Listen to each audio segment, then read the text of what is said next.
Now coming to the next article, UNESCO names Kozhikode City of Literature. What this tag means? तब जानते हैं इसके बारे में कि केरला was added UNESCO के Kozhikode in Kerala was added to the UNESCO Creative City Network UCCN. तो 55 cities है ओवरऑल जो ज्वाइन किया है, जैसे ग्वालियर ग्वालियर इन मध्य प्रदेश, तो ग्वालियर हो गया, कोझिकोड हो गया, तो they have been called as city of literature. नहीं नहीं, क्रिएटिव सिटीज नेटवर्क उसमें ज्वाइन किया। तो सबका यूनिक पॉइंट होता है हर एक सिटीज का। जैसे यहाँ पर लिखा हुआ है कोझिकोड एंड ग्वालियर, वाराणसी म्यूजिक के लिए ज्वाइन किया गया है, Srinagar craft and folk art, Chennai music के लिए। तो सबको ये एक पार्ट है। तो CCTN UCCN मतलब क्या है?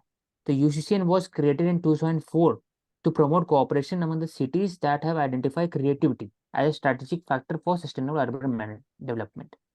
तो 350 सिटीज है 100 कंट्रीज के अंदर में। और the network aimed at leveraging the creative social economic potential of cultural identity so that the goals of culture diversity and to strengthen the resilience against the threat of climate change, inequality, rapid urbanization. तो basically ये group है UCCCN, और ये promote करता है वो सब cities को जो already creativity as a tool use करते हैं for the sustainable urban development. तो इंडिया में बता दिए एग्जांपल कौन है। और फिर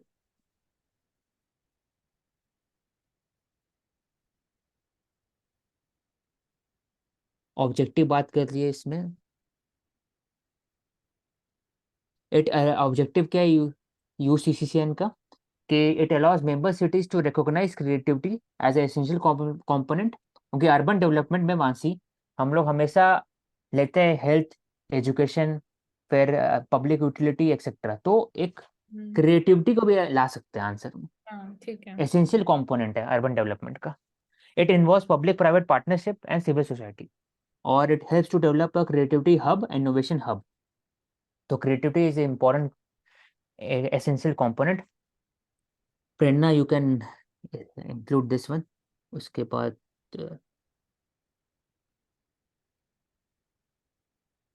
बस इतना ही इंपॉर्टेंट है, दो चीज, UCCCN, कौन कौन कंट्रीज इंडिया का क्या है इसमें, और फिर क्या ऑब्जेक्टिव है इसका। आपको कुछ कहना है मानसी, प्रवेश? नहीं, फिर नेक्स्ट आता इट इज सफिशिएंट। है। फिर next article is talking about the AI, global pact on AI matters. हम लोग डिस्कस किए थे 2 दिन पहले कि कैसे रेगुलेशन के लिए हर कंट्री प्रोसीड कर रहे हैं, EU हो गया या फिर US हो गया या चाइना हो गया। तो अगर देखा जाए तो EU के पास अपना एक एक्ट है।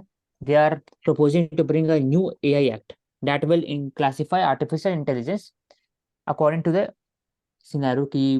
वैसे UK भी करेगा और US भी करेगा। तो it has building blueprint for AI bills of rights unveiled by the white house office of science and technology policy. China के पास अपना मेजर्स है टू रेगुलेट द AI। और और बाकी सब जो प्राइवेट सेक्टर के कंपनी के जो हेड है वो ये बोले हैं कि AI को रेगुलेट करना जरूरी है।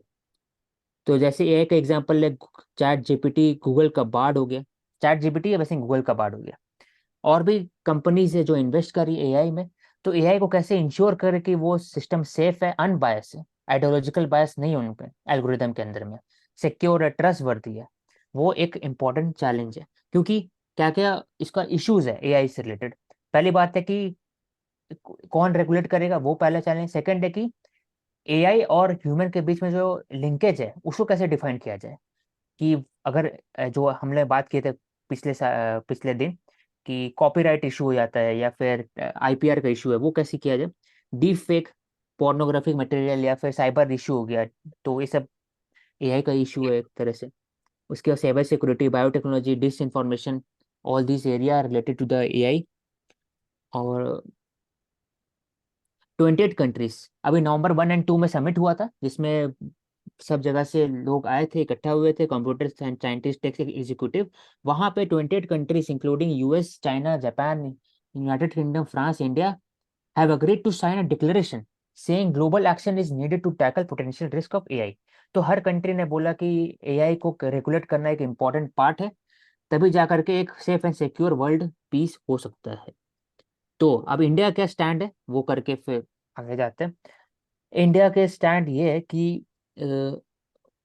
इंडिया बात करते हैं कि AI is a very emerging technology that can be use for the public governance और urbanisation etcetera. It has called for global framework for ethical AI. तो एथिकल एआई एक कॉन्सेप्ट है जिसमें एआई को यूज करेंगे एथिक्स के perspective से, उसको गलत पर्सपेक्टिव को यूज नहीं करेंगे, और risk based user harm approach के हिसाब से इसको रेगुलेट करेंगे। तो जो ट्राई है, जो हमारे telecom regulatory authority of India under the act 1997, try act, तो वो बात की है कि कैसे रेगुलेट करना चाहिए एआई को यूजिंग रिस्क बेस्ड फ्रेमवर्क। तो अभी इंडिया के पास कोई ऐसा एआई का रेगुलेशन करने के लिए एक्ट या पॉलिसी नहीं है, वो आने वाले वक्त में होगा, as as judging from the experience of the EU, US, China et cetera. आपको कुछ ऐड करना है तो बोलिए। नहीं, मतलब एग्जाम्पल अगर हम ले एथिकल और अनएथिकल यूजेज ऑफ एआई का, सपोज चैट जीपीटी का एग्जाम्पल लेते हैं, तो अगर हाँ। उसके थ्रू प्लेजरिज्म प्रमोट हो रहा है तो दैट इज अनएथिकल। तो वो तो हो गया from the perspective of text. Then मतलब ऐसी एआई टेक्नोलॉजी भी है वीडियोज से रिलेटेड, ऑडियो से रिलेटेड। तो हाउ यू आर यूजिंग, मतलब डीप फेक्स की अगर आप बात करो तो उसमें भी AI is a part of that. तो दैट इज ऑल्सो प्रमोटिंग कि आप बेसिकली डीप फेक्स को कैसे मिसयूज कर रहे हो, so that is also unethical. मतलब उसके थ्रू आप फाइनेंशियल फ्रॉड्स भी प्रमोट कर सकते हो। सो ये कुछ अगेन एग्जांपल से पर्सपेक्टिव से दिस वी कैन स्पेसिफाई। और जो मानसी ने कहा उसी को उल्टा कर दो तो एथिकल हो जाएगा, एथिकल कि हो आप जाए। प्रमोट करो प्लेजरिज्म को आइडेंटिफाई करने के लिए, डीप फेक को आइडेंटिफाई करने के लिए, या फिर डीप फेक को कर्व करने के लिए, या फिर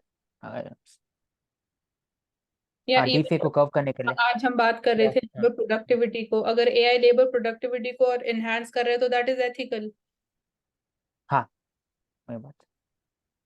फिर हम बात करते हैं navy veteran sentence to death. ये हम लोग बात कर चुके हैं कि इंडिया के पास कुछ कुछ लीगल प्रोसेसेस है, और कैसे इंडिया का रिस्पॉन्स रहेगा। जैसा इंडिया का रिस्पॉन्स होगा तो हम लोग उस पर डिटेल में चर्चा करेंगे, अभी ऐसा कुछ नहीं।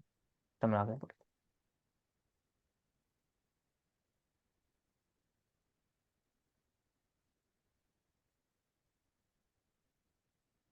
तो एफएटीएफ ने क्या कहा है? Violent extremist organization in India collected fund through well-structured networks. तो FATF basically it is a agency नहीं, it is a platform to tackle the money laundering and other aspect which harm the global financial security. तो वो FATF वो है, और it has been established by G7। Mansi, FATF confirm करना पड़ेगा but short G7 ही है इसका, FATF का, कि एस्टैब्लिश किया गया था। It admin. Is global money laundering and terrorist financing watchdog. तो दुनिया में बहुत एफएटीएफ बहुत इंपॉर्टेंट एलिमेंट है, जो हर एक कंट्री को एक मॉनिटर करता है विद रिस्पेक्ट कि उनका पैसा कहाँ जा रहा है, गलत जगह पे जा रहा है कि नहीं। फॉर एग्जांपल, पाकिस्तान को ग्रे लिस्ट में डाला गया था। ग्रे लिस्ट ब्लैक लिस्ट से फर्क यही है कि ब्लैक लिस्ट में कोई भी कंट्री आपस में इकोनॉमिक जो अपॉर्चुनिटी और फाइनेंशियल जो टूल है वो यूज नहीं कर सकते। ब्लैक लिस्ट करने के बाद आपका करीब करीब बैंकरप्ट हो ही जाता है कंट्री। ग्रे लिस्ट में आपको मॉनिटर किया जाता है एक्सेसिवली, और आपका लिमिटेशन हो जाता है with respect to taking up of loan और गिविंग अप एनी लोन। तो ये तो पाकिस्तान को किया गया था, यूएई को थोड़ा देर के लिए, थोड़े दिनों या थोड़े महीनों के लिए डाला गया था यूएई को भी। और हर बार एक रिव्यू होता है हर एक कंट्रीज का with respect to financial perspective. और जो इंडिया का रिव्यू होता है कौन करता है? Asia Pacific group. तो एक इंस्टीट्यूशनल मेजर्स है। तो इंडिया में उन्होंने बताया कि पीएफआई ऐसे जो फंड ऑर्गेनाइजेशन, फ्रंट ऑर्गेनाइजेशन है, तो टेररिस्ट एक्टिविटी को फंड करने के लिए ये यूज करते हैं from the mosque, public places etcetera, for to procure arms and ammunition for training of cadres. It was तो फाउंडेड इन 1989, हेडक्वार्टर्स पेरिस में है, and as you were saying कि जी7 है, तो yes it is like been हाँ, G7। By G seven countries only. तो inter government और law. Last और लास्ट ईयर होम मिनिस्ट्री ने पीएफआई को डाल दिया था ब्लैक लिस्ट के अंदर में, अंडर द यूआपिया। उसके साथ साथ जो उसका फ्रंट ऑर्गेनाइजेशन है, फ्रंट ऑर्गेनाइजेशन बेसिकली वो ऑर्गेनाइजेशन होता है सिक्योरिटी मतलब पर्सपेक्टिव से देखा जाए तो, कि है आप गलत, मतलब कि आप टेररिस्ट है, लेकिन आप कैसे उसको पोर्ट्रे करेंगे वर्ल्ड में। तो वर्ल्ड में आप एक ह्यूमैनिटेरियन ऑर्गेनाइजेशन के सामने में आप रखेंगे, तो फ्रंट ऑर्गेनाइजेशन है बेसिकली। तो campus front of India, all India imam council, national human rights organisation, ये सब word hi-fi word use किया जाएगा, लिबरल वर्ड यूज किया है ताकि लोगों को गुमराह करे। इसको बोलते हैं फ्रंट फ्रंट ऑर्गेनाइजेशन। और ये हो गया। एनआईए और ईडी का रोल होता है with respect to financial terrorism या फिर बाकी सब टेररिज्म से रिलेटेड। तो कौशिक, क्या एफएटीएफ को आप एक पॉलिसी मेकिंग बॉडी बोल सकते हो?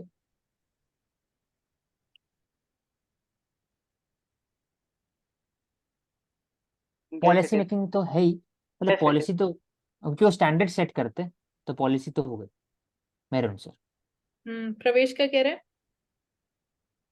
या it is a policy making body also. इसके तीन एरियाज हैं जो कौशिक ने बताए, तो उसमें वो पॉलिसी भी क्रिएट करता है, मनी लॉन्ड्रिंग में, टेरर फाइनेंसिंग में, और फाइनेंशियल प्रोलिफरेशन में। इन तीनों एरियाज में वो पॉलिसी मेकिंग का काम भी करता है। हम्म।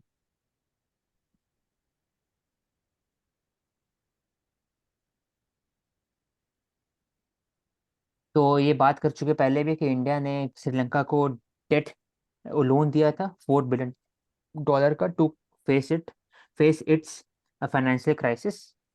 और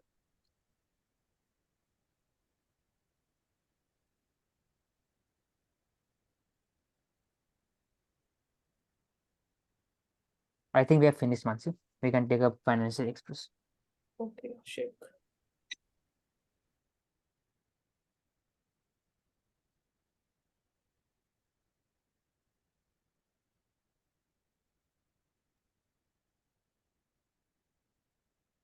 So Pravesh, you take the lead in this newspaper.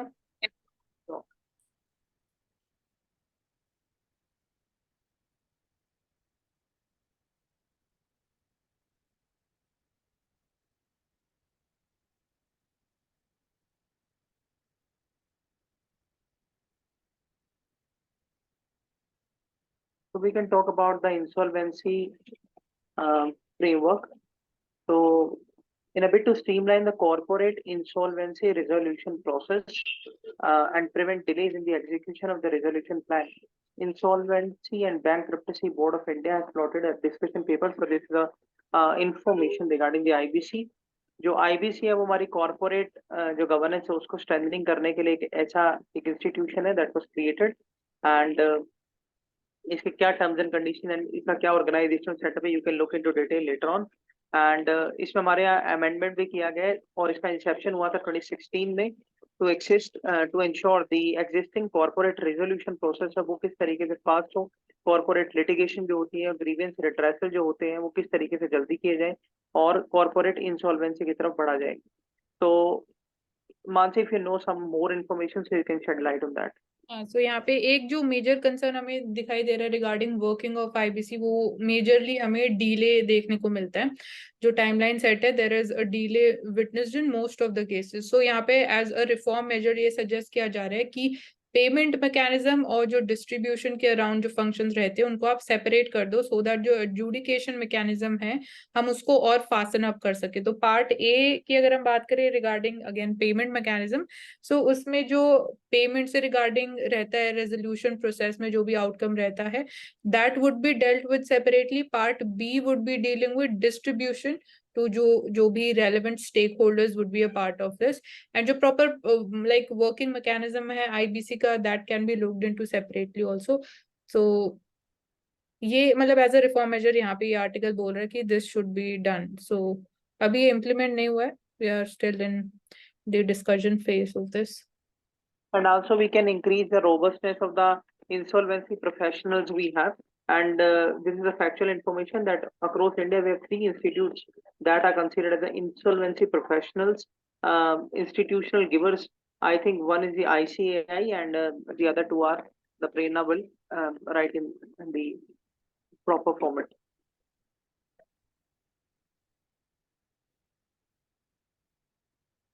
So Abu Dhabi is considering investment. This can be. And so Abu Dhabi considering $50 billion India's investment. So what is it? So it is investing as much as 15 billion in India, its second largest trading partner, as part of broader bet on the world's fastest growing major economy. So this is something the countries have been seeking to bolster ties to increase, and they have an aim to increase this bilateral trade of $100 billion. And Abu Dhabi marked the fifth trip to the Gulf region. Here the Modi's trip has been cited as the fifth visit, and deals are on India. Infrastructure projects are going on, state-owned assets, and then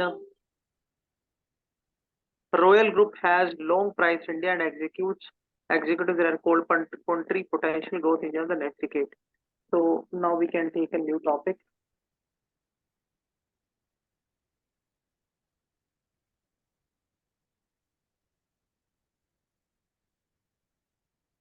So Concor is a Navratna undertaking. हाँ भाई।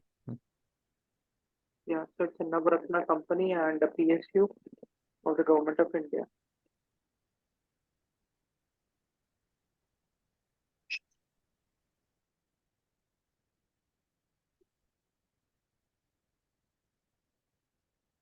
So once we can take this quote of Mercedes on MD, that how the 4 to 5% electric continues to be 4 to 5% of our sales, and in the next 3 to 4 years, we see 25% of our sales should come from the EV, and that will only happen when there is more product offering. So, Mansi, I have a question to you that when we are seeing that the indigenous companies based in India in the automobile sectors are not able to provide the EV facilities in their cars on a very large scale because of the having infra problems. We are not having the similar kind of frequency of EV pumps like we have the petrol pumps and the CNG pumps. So how these luxury brands can actually meet the issue? See, luxury brands can't meet up this issue. यहाँ पे आपने जो sentence frame किया that is wrong. आप बोल रहे हो कि indigenous companies नहीं fulfill कर पा रही हैं or they're not able to meet up the domestic demand. तो as an example अगर मैं आपको बोलूँ Tata, so they are having multiple number of options when it comes to EVs, and they were the first one to make EVs available in India. So that is not true जो आपने बोला sentence, and obviously luxury brand Tata provide pumps also? That is my concern. नहीं, वहां पे we are not saying कि specifically जो automobile companies है they are providing us with the charging stations. So वहां पे separately private companies are coming up when it comes to having charging stations, like static एक example है of that. So we are seeing progress in that, but वो expansion of जो network हो रहा है थोड़ा स्लोअर पेस से हो रहा है. सो मल्टीपल एरियाज है, चार्जिंग इंफ्रास्ट्रक्चर नहीं, अफोर्डेबिलिटी ऑफ ईवीज भी एक कंसर्न है हमारे लिए. सो वंस वो जो हम बोलते हैं जो स्केल अचीव हो जाएगा, लार्ज स्केल की जब हम बात करते हैं, स्केलेबिलिटी की बात करते हैं, तो cost would come down naturally. Plus अगर हम कंज्यूमर्स के एक्सेप्टेंस की बात करते हैं तो उनके कंसर्न्स भी यही है, more and less around it is around की charging infrastructure is not so dense. So जो लॉन्ग टर्म डिस्टेंस ट्रैवल के लिए यूज किया जाता है व्हीकल्स को, जो प्राइवेट पैसेंजर व्हीकल्स हैं, वो एक कंसर्न रहता है. बट वी आर सीइंग कि इवन अगर आप बात करते हो एक्सपेंशन की, तो even in cabs also we are having Blue Smart. तो gradually things are improving, expand हो रही हैं. So as an alternative I won't say कि लग्जरी ऑप्शंस जो हैं they can be an alternative, या वो हेल्प कर सकते हैं in terms of charging infrastructure. तो वो ऑटोमोबाइल जो है वो सिर्फ उसे लाइक हाई एंड क्लास को ही केटर करेंगे. Yeah, so that was not my question. आपका क्वेश्चन यही था कि क्या जो हाई एंड कंपनीज वो एज एन ऑल्टरनेटिव जो चैलेंजेस फेस कर रहे हैं उसको हेल्प कर सकते हैं मीटिंग अप दैट और not? No, that was not my question. My question was how they are going to do. हाँ, वही तो, वो कर ही नहीं सकते तो हाउ का तो क्वेश्चन ही नहीं आता ना. Now, the question was simply that when the Tatas and all these brands are not able to provide, how the Mercedes will provide? That was the question. और उनका रिस्पॉन्सिबिलिटी नहीं है ना प्रोवाइड करना चार्जिंग इंफ्रास्ट्रक्चर. मैं बताता हूँ इसमें. Private companies are coming up. अगर आपने चार्जिंग स्टेशंस देखे होंगे तो they are not specifically provided by the automobile manufacturers. They are providing you with the vehicles, EV vehicles. तो औशिक आप प्रवेश, Yes, Kaushik. इसमें आप, हाँ, इसमें जो मर्सिडीज बेंज जो एमडी है, पहली बात तो इसमें है कि चार्जिंग फैसिलिटी जो होना चाहिए यूनिफॉर्म होना चाहिए अक्रॉस द कंपनीज. ऐसा नहीं है कि टेस्ला का अलग है, टाटा का अलग है, महिंद्रा का अलग है, उससे कॉम्प्लेक्सिटी बढ़ जाता है. जैसे पेट्रोल सबका सेम है, वैसे ही सबका चार्जिंग स्टेशन में सेम होना चाहिए. उसके के लिए लॉ होना चाहिए, लॉ उसको रेगुलेट करे. दूसरा चीज जो मेरे इंपॉर्टेंट है कि मर्सिडीज जो उनका जो टारगेटेड ऑडियंस है वो उनका सैलरी 1 करोड़ के ऊपर है, या फिर बिजनेस ओनर का जो बहुत ज्यादा पैसा कमाते हैं. 40-50 लाख का स्टार्टिंग प्राइस है मर्सिडीज का. हाई एंड वैसे BMW हो गया. बाकी हाई एंड क्लास के लिए है। और इंडिया में सिर्फ और सिर्फ 40 to 50% ही, 40 to 50,000 लग्जरी कार्स हर साल बिकता है, एज कम्पेयर टू बाकी car which is sold around 30 to 40 lakhs in a year India में। तो आई थिंक जो majority of the responsibility lies with the middle and and lower income जो company target करती है, टाटा हो गया, महिंद्रा हो गया, या फिर और भी कंपनीज हो गया। अब प्राइवेट सेक्टर को इस्टेब्लिश करना भी है अगर, तो उनको लोकल बॉडी से हेल्प करना पड़ेगा, या फिर बॉन्ड लेना पड़ेगा, या फिर इंडिया जैसे हेल्प कर रहा है PLI स्कीम इलेक्ट्रॉनिक्स के लिए 75,000 करोड़ रुपीज, वैसे ही चार्जिंग स्टेशन के लिए भी इंडिया को हेल्प करना पड़ेगा। तो ऐसे टाइप भी इस्टेब्लिश हो सकता है।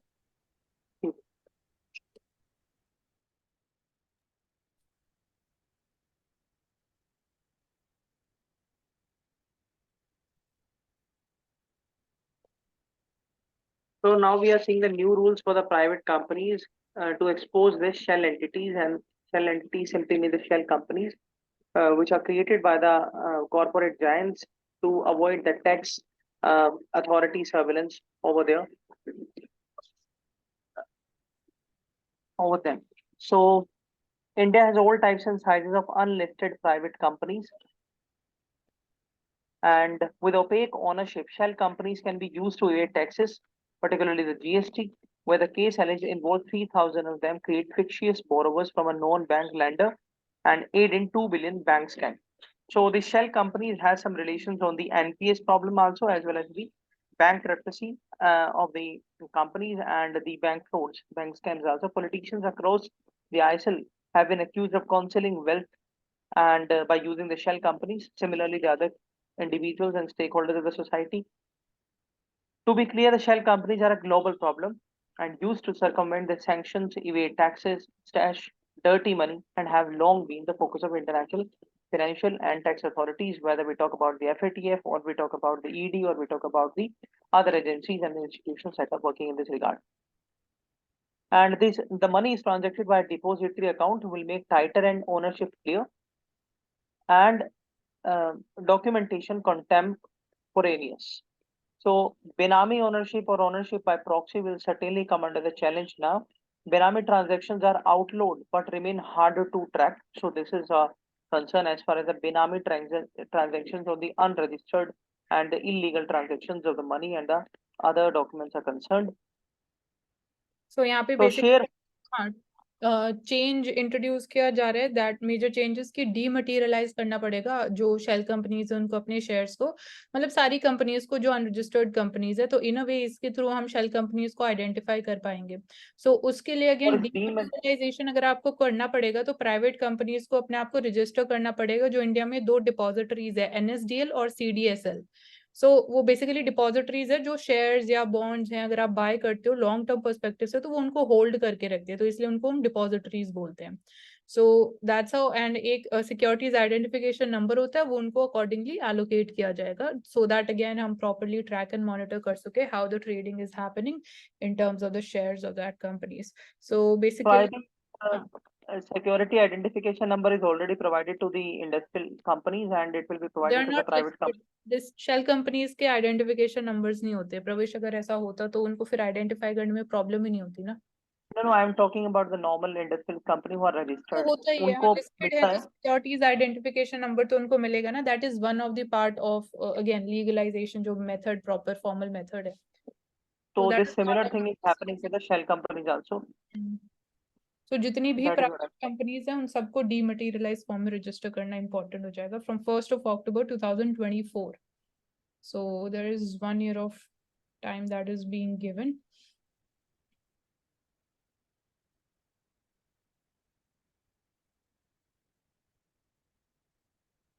So scroll down.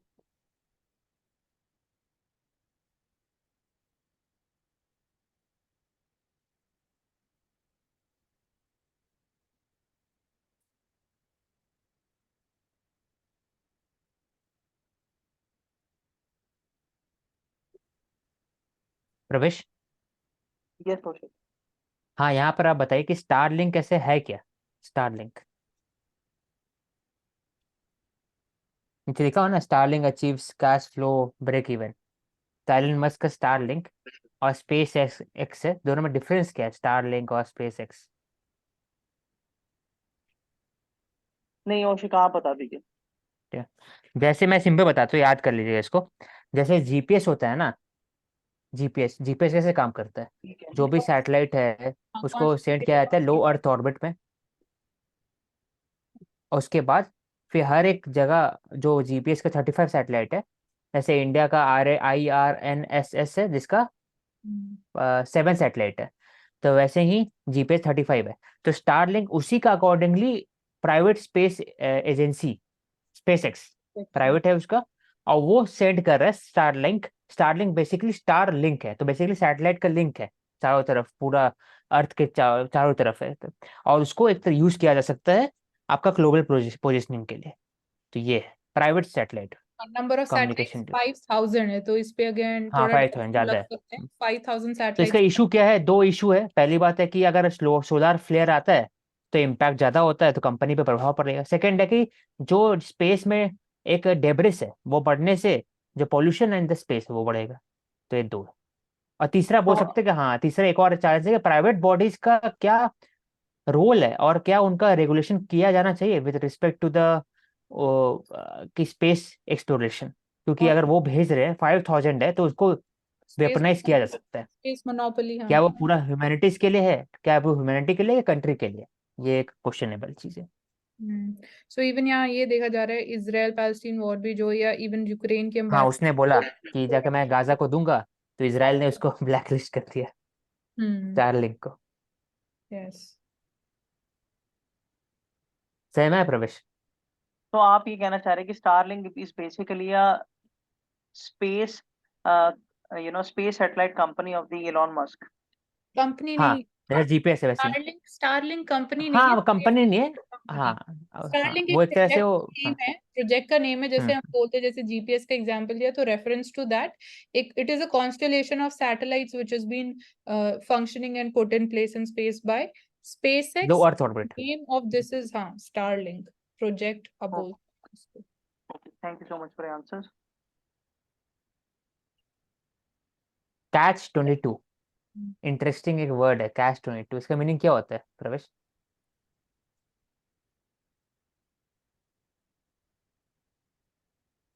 नहीं, आप जो इसका कंटेक्चुअल मीनिंग आप वो बता दीजिए, वैसा तो मतलब मैं बता ही सकता हूँ।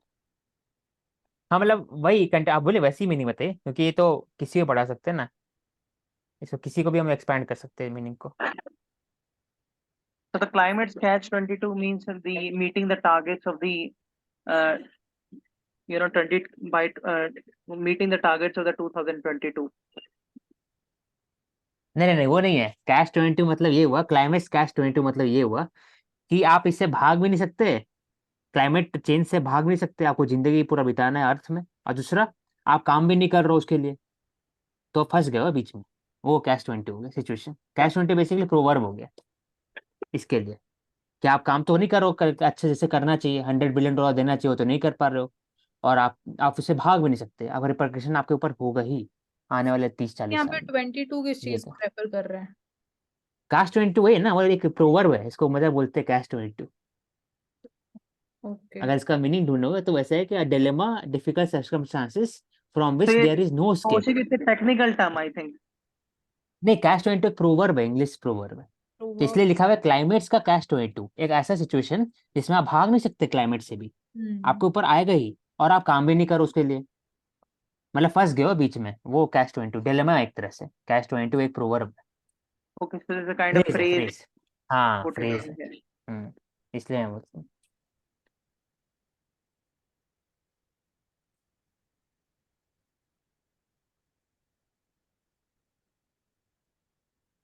Don't romanticise hard work.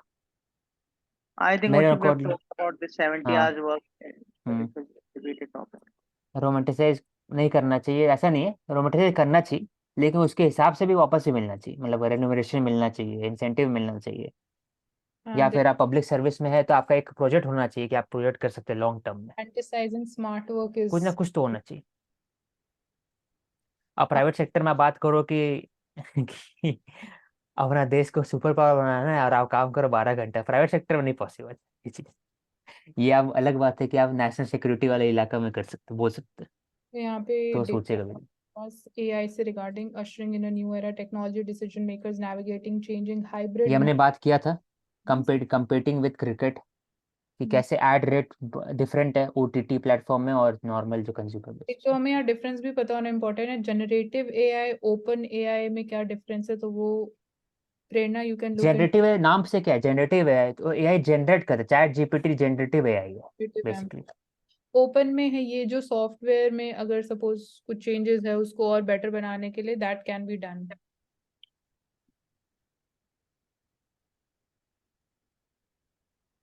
मतलब जनरेटिव जनरेट करेगा, आपके पास जो भी कंटेंट है, डेटा है, उससे जनरेट करेगा, जनरेटिव एआई हो गया।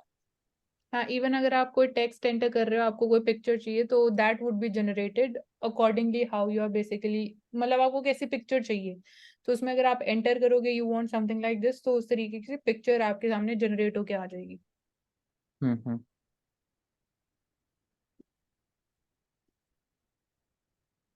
Land acquisition legislation in India.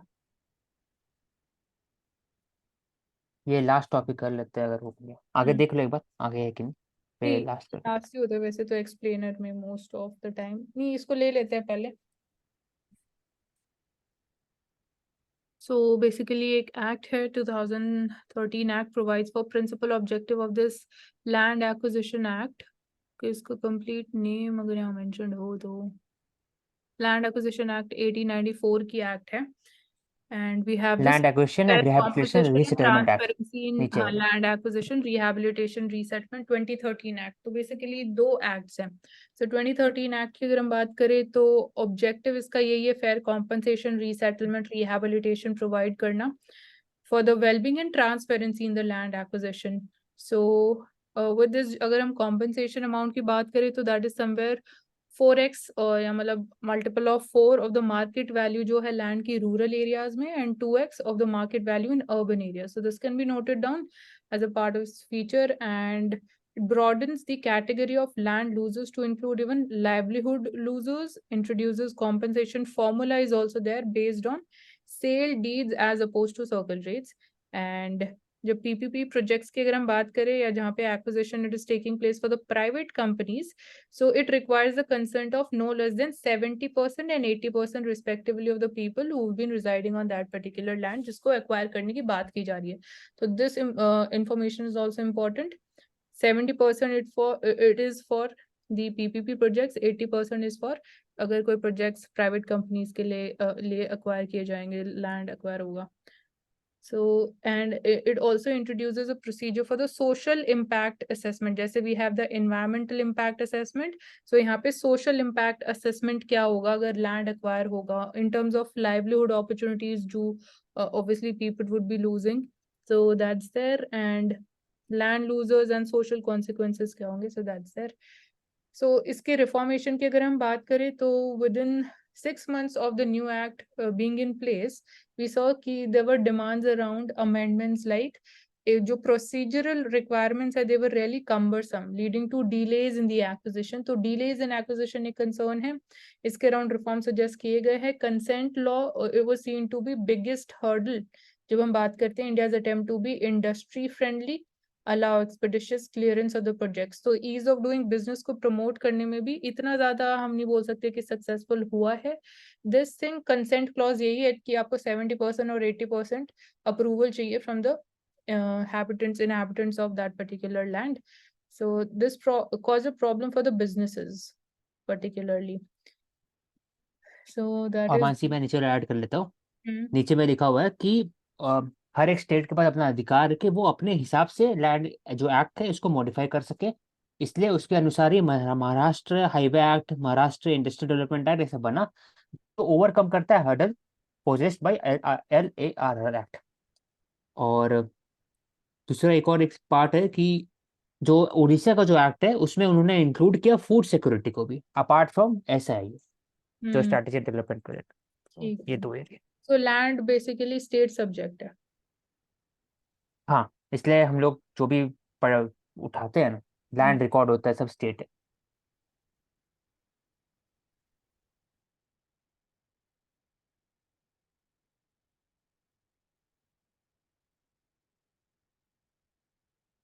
Corporate bond इशुएंसेस की अगर हम बात करें तो हाई रेट्स, इंटरेस्ट रेट्स की बात कर रहे हैं, एंड वॉलेटाइल यील्ड्स, इसकी वजह से बॉन्ड, जो कॉर्पोरेट बॉन्ड इशुएंसेस हैं, they are also turning out to be more volatile.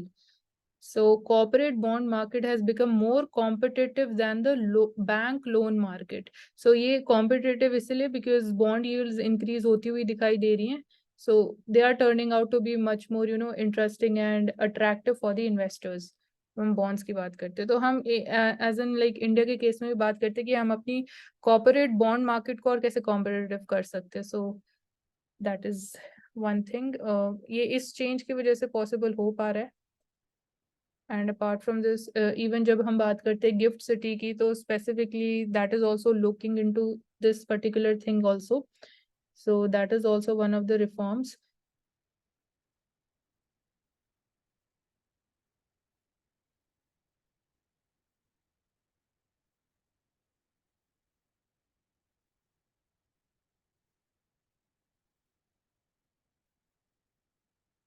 So Anant Nageswaram sir, he sees RBI holding fire if Fed hikes the rate. So वो ये interest rate arbitrage, जो basically arbitrage है, वो और ज्यादा increase हो जाएगी अगर यूएसए का फेड रेट को और ज्यादा हाइक करता आने वाले टाइम में, and RBI still maintains with the status quo thing. So RBI of India won't face pressure to hike the interest rates if the Fed tightens the monetary policy further. So is okay. He says ki we won't face the pressure. Country's top economic advisor to the government has said this. We need to look into this. RBI cycle has not been so tightly linked to the Fed cycle mainly. तो ये एक concern रहता था पहले कि जो Fed cycle है और जो इंडिया की मॉनेटरी पॉलिसी साइकिल है, वो कहीं ना कहीं लिंक्ड थी, मतलब वो कहीं ना कहीं इम्पैक्ट करती थी जो हमारे मॉनेटरी पॉलिसी डिसीजंस थे. बट ऑफ लेट बोला ये जा रहा है कि it is not, you know, directly linked, या उसका इतना ज्यादा इम्पैक्ट नहीं होता. We are giving priority to जो हमारे डोमेस्टिक कंसर्न्स हैं, एंड जो हम उसकी वजह से फाइनेंशियल स्टेबिलिटी भी हमारी और इम्प्रूव हुई है. बट ये हम डेफिनेटली बोलते हैं कि अगर फेड रेट हाइक करेगा तो, और इंडिया अगर इंटरेस्ट रेट हाइक नहीं कर रहा है, तो ऑब्वियसली आर्बिट्रेज और इंक्रीज होगा. तो वो यूएसए के फेवर में ज्यादा है कंपेयर टू इंडिया. उसकी वजह से कैपिटल आउटफ्लो और ज्यादा हो सकता है, गिवन कि ऑलरेडी कैपिटल आउटफ्लोज बहुत ज्यादा वॉलेटाइल है एंड वो लार्ज अमाउंट में आउटफ्लो हो रहा है. So that exists, and India's central bank has kept the policy rate unchanged at 6.5%. Right now, the repo rate is at 6.5. 4 times last जो हमारी MPC meetings हुई है, we have kept the repo rate unchanged. So this has signaled कि जो हमारी policy है, this will remain tight unless inflation settles around जो हमारा target level है, या target range आप बोल सकते हो. And there is some degree of freedom than before to the RBI, which is given strong macroeconomic fundamentals also. ये भी कहीं ना कहीं बोल सकते हैं delinking it with the US Fed policy.